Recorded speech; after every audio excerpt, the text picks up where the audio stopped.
Halo semuanya, kembali lagi di channel terfavorit. Oke, di video kali ini sesuai requestan kalian, Popon akan bahas film yang berjudul Sleeping Beauty. Kalau bahasa Indonesianya itu artinya Bubuk Cantik. Film ini rilis pada tahun 2011.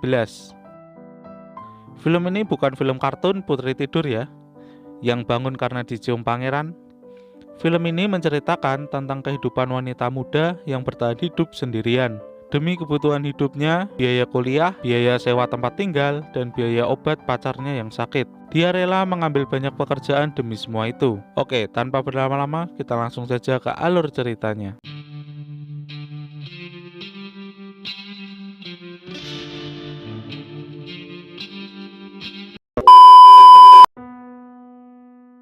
Wanita imut ini bernama Lucy. Film diawali dengan ditunjukkannya pekerjaan-pekerjaan yang diambil Lucy. Dari menjadi kelinci percobaan dari eksperimen di Fakultas Kedokteran, dengan dikasih lihat dengan Lucy memasukkan selang ke dalam tenggorokannya. Kalau Popon lihat sih, anjir, ngilu banget sih, jangan dibayangin ya. Kemudian Lucy juga menjadi pelayan restoran, bekerja sebagai tukang fotokopi di sebuah perusahaan. Bahkan di malam harinya, Lucy juga sampai menjadi seorang pelacur di klub malam. Itu semua dilakukannya demi bisa bertahan hidup. Di kesibukannya bekerja, Lucy juga menyempatkan berkunjung ke rumah pacarnya. Pacarnya ini sering dipanggil Birdman oleh Lucy, atau bisa diartikan manusia burung. Ada-ada aja julukannya. Birdman menderita penyakit kanker stadium akhir, tapi ia tak mau dirawat di rumah sakit dan memilih melakukan pengobatan di rumah saja. Lucy rajin datang untuk menyediakan makanan dan obat untuk Birdman. Dari sini saya merasa heran saja dengan Lucy. Walaupun dia melakukan pekerjaan sebagai seorang pelacur, tapi masih tetap setia menemani masa-masa akhir hidup pacarnya. Setelah itu, kita juga diperlihatkan permasalahan Lucy di tempat ia tinggal. Ketidakakraban dengan pemilik rumah, karena Lucy sering telat membayar uang sewa rumahnya. Karena sadar masih banyak kebutuhan hidup yang harus ia bayar, akhirnya Lucy mencari lagi kerja tambahan, melalui loker yang ada di koran mahasiswa di kampusnya. Dan akhirnya dia pergi ke tempat lowongan kerja itu. Dan kemudian diinterview oleh Clara, pemilik usaha tersebut. Saat diinterview, Clara menjelaskan mengenai pekerjaannya. Kita diberitahu bahwa ini adalah usaha penyedia jasa layanan VIP. Ya udah tahulah ya ini pekerjaan apa, layanan VIP guys. Clara juga bilang bahwa pekerjaan ini tidak tetap, tapi semacam freelance. Jadi setiap nyelesain tugasnya, Lucy akan langsung dapat bayaran. Kalau ada pekerjaan baru, ya dia bakal dihubungi. Walaupun pekerjaannya seperti itu, Clara juga memberitahukan bahwa tidak ada adegan suadi papap, karena serabi lipat adalah kuil yang suci. Terus si Lucy malah bilang bahwa serabi lipatnya bukanlah kuil. Ya iyalah, karena dari awal kita tahu bahwa si Lucy juga bekerja sebagai pelacur di klub malam. Makanya dia bisa bilang seperti itu. Kemudian Lucy juga diperiksa fisiknya juga, dengan cara menyuruhnya melepaskan baju. Kemudian Clara memanggil asistennya Thomas untuk mengecek tubuhnya si Lucy. Jadi tubuhnya si Lucy itu dicek apakah ada bekas tindik, tato, atau bekas luka pada tubuhnya. Dan akhirnya Lucy diterima di pekerjaan itu. Sebelum melakukan pekerjaan itu, Lucy diberi fasilitas pembersihan diri, seperti medikur-medikur, dan bulu jembatnya pun juga dibersihkan. Akhirnya si Lucy mendapatkan tugas pertamanya dari Clara. Jadi di tugas pertamanya ini, Lucy ditugaskan menjadi seorang pelayan, dengan hanya menggunakan bra dan CD saja. Awalnya Lucy juga terkejut, tapi kita juga sudah tahu karena awalnya Lucy bekerja sebagai seorang pelacur di klub malam.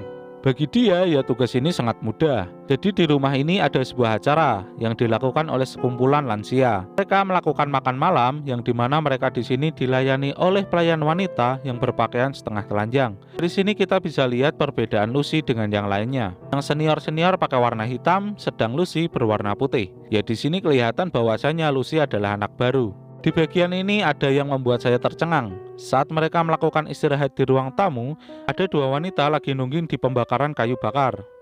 Ini faedahnya apa coba? Gila. Hobi kakek-kakek Sugiono ini memang gila sih menurut Popon. Ada aja, usia tinggal satu kalender aja masih aneh-aneh. Tapi karena bayarannya juga besar, ya kayaknya Lucy mau ngelayanin mereka. Selesai dari tugas itu, Lucy tidak langsung pulang ke rumahnya, tapi malah datang ke klub malam dan bekerja lagi sebagai seorang pelacur. Gila sih menurut Popon, demi kebutuhan kehidupannya, dia harus melakukan semua itu. Keesokan paginya pulang dari klub malam, Lucy langsung ke rumahnya pacarnya Birdman. Kita diperlihatkan dengan kesedihan si Lucy yang menangis karena tahu si pacarnya ini, si Birdman ini tidak akan lama lagi akan meninggal. Enggak Popon ngerti sih perasaan si Lucy ini. Padahal si Lucy ini juga habis pulang dari klub malam loh. Tapi karena dia juga akan ditinggalkan oleh pacarnya, ya pasti sedih. Dan Lucy pun menangis. Kemudian di saat Lucy kuliah, dia dihubungi oleh Clara bahwa dia mendapatkan tugas terbarunya. Lucy pun kembali dijemput oleh sopir menuju ke kediaman si Clara. Kali ini tugasnya berbeda dari sebelumnya. Lucy dibuatkannya ramuan teh pucuk oleh Clara, yang dimana Clara memberitahunya bahwa dia akan tertidur pulas. Bahkan bermimpi pun tidak. Saat dia terbangun, dia tidak akan tahu apa yang telah terjadi padanya. Setelah meminum ramuan teh pucuk itu, akhirnya si Lucy bobok cantik di kamar. Dan ternyata saat Lucy sudah tertidur pulas, datanglah Clara dan kakek Sugiono ke kamarnya. Kalau kalian masih ingat, kakek Sugiono inilah yang kemarin ada di jamuan makan malam asoy itu. Tobat kek.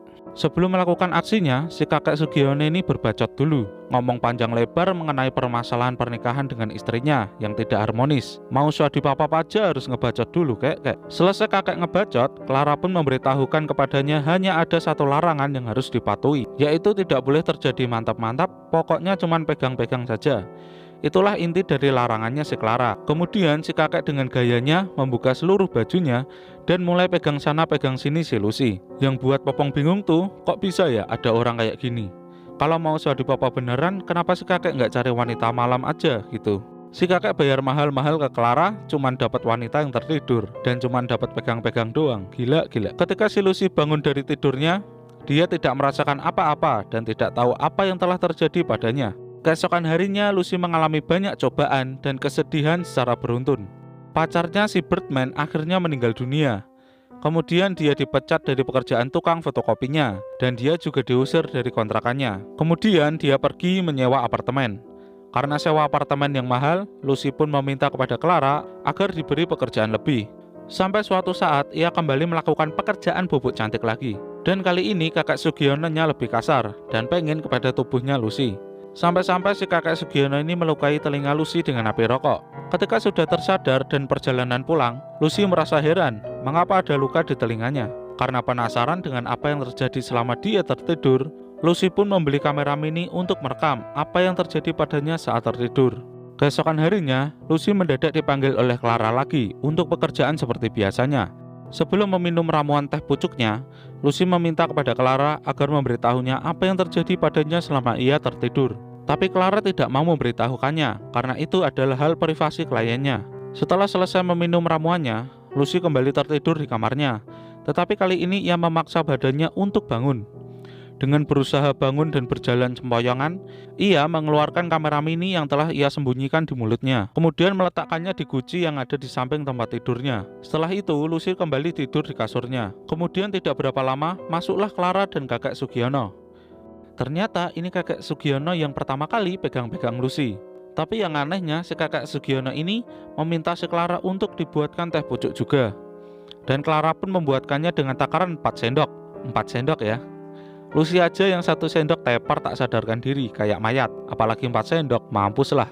Dari sini kita bisa lihat, tampaknya si kakek Sugiono ini ingin mengakhiri hidupnya dengan keadaan mati damai tidur bersama wanita yang ia sukai. Kakek Sugiono itu pun lalu meminumnya. Keesokan paginya, Clara kembali masuk kamar dan membukakan jendela kamar itu. Clara pun memeriksa keadaan kakek itu, dan ternyata sudah meninggal. Saat hendak membangunkan si Lucy, Clara terkejut dan panik karena Lucy nggak bangun-bangun dari tidurnya. Si Clara menggoyang-goyangkan badannya, menamparnya sampai memberikan nafas buatan, dan akhirnya Lucy pun sadarkan diri. Saat Lucy sudah terbangun, kemudian si Lucy melihat seorang kakek tanpa pakaian yang tidur bersamanya. Lucy pun menangis sekeras-kerasnya karena ia tahu pekerjaannya yang selama ini ia lakukan. Di bagian ini Popon jadi bingung. Kok bisa ya si Lucy menangis? Bukannya tidur bersama pria lain itu sudah biasa baginya di klub malam? Ada yang aneh. Film pun berakhir dengan ditunjukkannya isi video yang berasal dari kamera pengintai Lucy, yang dimana isinya hanya adegan Lucy tidur dan kakek Sugiono yang tertidur di sampingnya. Dan film pun selesai. Oke guys, jadi menurut Popon film ini agak sedikit membingungkan bagi Popon, karena Popon nggak tahu kenapa ya si Lucy nangis. Padahal kita tahu bahwa si Lucy ini juga bekerja sebagai seorang pelacur. Apa dia nggak suka sama kakek-kakek? Nggak ada yang tahu. Oke guys, sekian dulu alur cerita dari film Sleeping Beauty. Semoga kalian suka. Jika ada request film bisa langsung komen aja ya guys. Sampai jumpa, bye bye.